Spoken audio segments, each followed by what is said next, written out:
Greetings, fearless homemakers. Welcome back to Retro Horror Homemakers. I'm your host, John Graves, where we stir in a heaping scoop of nostalgia with a dash of the supernatural. If you haven't yet subscribed, we invite you to join our community, our daily tales, take you from the familiar warmth of home straight into the shadows. If you love creepy stories laced with humor and heart, give this episode a thumbs up. Stay tuned until the end for a teaser of our next ghastly adventure. The story, Rat Queen of the Cellar. Our story takes place in 1958 in a charming Cape Cod house on Maple Street. Evelyn is a resilient woman in her early 40s who manages her household while raising 2 children. She keeps a spotless home, bakes pies every Sunday, and prides herself on being unflappable except for one thing. Evelyn has been terrified of rats since childhood. When she was 10, she and her brother had been exploring their grandmother's root cellar when a family of rats scurried across her feet. She screamed, fainted, and never thoroughly shook the fear. Even decades later, she avoided basements and attics whenever possible. Evelyn's husband, Frank, is a kind, stoic mechanic who laughs off her phobia. They're just rodents, he'd joke. Evelyn would force a smile, hiding the chills that ran down her spine at the thought. Frank did most of the basement chores, leaving Evelyn free to pretend the cellar didn't exist. This arrangement worked for years until one day. Frank twisted his ankle at work and was ordered to stay off his feet. Suddenly, it was Evelyn's job to retrieve jars of preserves, holiday decorations, and stacks of laundry from the cellar. "Honey, can't we ask our neighbor Jerry?" she whispered. Frank squeezed her hand. "I'd love to, but Jerry's out of town, and the kids are at school. It'll be quick, just grab that box of canning jars for me, please." With a mixture of dread and determination, Evelyn took a flashlight, opened the cellar door, and descended the creaking wooden steps. The air grew cooler and mustier as she went down. At first, everything seemed normal. Shelves of dusty jars, baskets, and the furnace humming softly. She exhaled with relief maybe. There were no rats after all, but as she turned to leave, she heard a scraping sound. Her flashlight flickered. A shape darted in the corner of her eye. She froze. Another scurrying noise. Her heart pounded. Suddenly, dozens of eyes glinted in the flashlight's beam. Rats. Dozens of them. They emerged from cracks in the stone foundation, from behind boxes, from every shadowed nook. Evelyn's childhood fear returned full force, and she stifled a scream.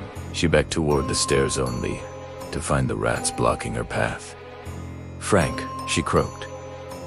"Upstairs!" Frank shouted back. "Evelyn, you okay?"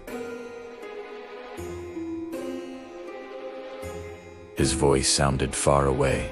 The rats didn't attack, though. Instead, they kept their distance, watching her.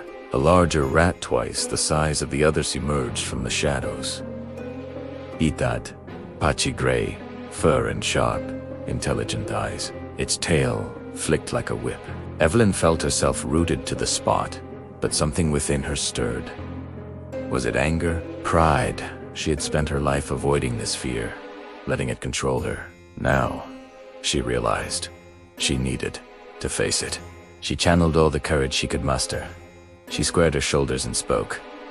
"What do you want?" To her shock, the large rat seemed to understand. It approached slowly, making no move to harm her. It sniffed the air and pointed its nose toward a corner of the basement, where old sacks of grain had been piled for years. Suddenly, Evelyn understood. The rats had been feeding on the grain because they had nowhere else to go. They weren't malicious. They were desperate. The large rat, the queen, as Evelyn mentally dubbed her, moved her head toward Evelyn, then toward the stairs, as if guiding her. Summoning a deep breath, Evelyn whispered to the rats, "I'll help you if you let me through." She took a step forward. The queen stood her ground, but did not attack. Evelyn continued, careful not to step on any tails. The rats watched, some squeaking softly. It felt as if they were holding their breath, too. When she reached the stairs, she turned around and looked back. "I'll come back," she promised. As soon as she got upstairs, she grabbed the phone and called her next-door neighbor, Jane was a no-nonsense woman known for her resourcefulness. Rats, you say? Sounds like you've discovered their kingdom. She agreed to come over with supplies. When Jane arrived, she brought thick gloves, empty flour sacks, and a plan. Offered encouragement. You're stronger than you think. Evelyn, let's do this together. The two women returned to the cellar. Frank, hopping behind on his good foot, followed as far as the stairs. He's shown an extra flashlight to help. When Evelyn and Jane entered, the rats retreated to their corners.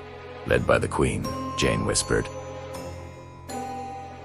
They don't look too hostile. Maybe we can herd them into these sacks. The women carefully corralled the rats, using brooms to gently coax them toward the open bags. To Evelyn's amazement, the Queen didn't fight. Instead, she seemed to direct her colony toward the sacks willingly. One by one, the rats scurried in. Thank you, Evelyn murmured to the Queen as the last rat entered. She tied the bag and, with Frank's help, carried it to the backyard. Frank used his pickup truck to drive the rats to a field by the river, far enough away that they wouldn't return. When they reached the riverbank, Frank and Evelyn opened the sacks. The rats poured out and disappeared into the bush. The Queen turned once to meet Evelyn's gaze, almost as if acknowledging her. Then she bounded into the tall grass and vanished. Back home, Evelyn and Jane cleaned the cellar, discarding the grain sacks and sealing cracks in the foundation. Evelyn spread mothballs and left peppermint oil-soaked cotton balls and old wives' tale. For repelling rodents, she also called an exterminator to inspect for any rodents. But, deep down, she knew she had conquered something far greater than a rodent infestation. She had faced her deepest fear and emerged stronger. Days later, neighbors heard about the event. Some laughed, some shuddered, but many were inspired by Evelyn's bravery. She became known as the woman who stood up to the Rat Queen. At a community meeting, she recounted her story with humor, describing how the rats watched like an audience at a play. Frank chimed in. I never thought I'd see my wife go toe-to-toe with a rat the size of a cat. The room erupted in laughter. From then on, Evelyn no longer avoided the cellar. In fact, she and Jane transformed it into a canning room and workshop. When she descended the stairs, the memory of the Rat Queen reminded her that she could overcome anything with courage and a good friend by her side. The cellar was no longer for rats. It was a lesson. You should face your fears. What about you? Have you ever had to face a phobia head-on? Share your stories in the comments, we'd love to hear them. If you enjoyed this episode of Retro Horror Homemakers, please like the video and make sure to subscribe. Join us tomorrow when we explore a mysterious antique mirror that reflects more than just your appearance. Until then, keep your homes cozy and your courage close. Never know what might be lurking in your basement.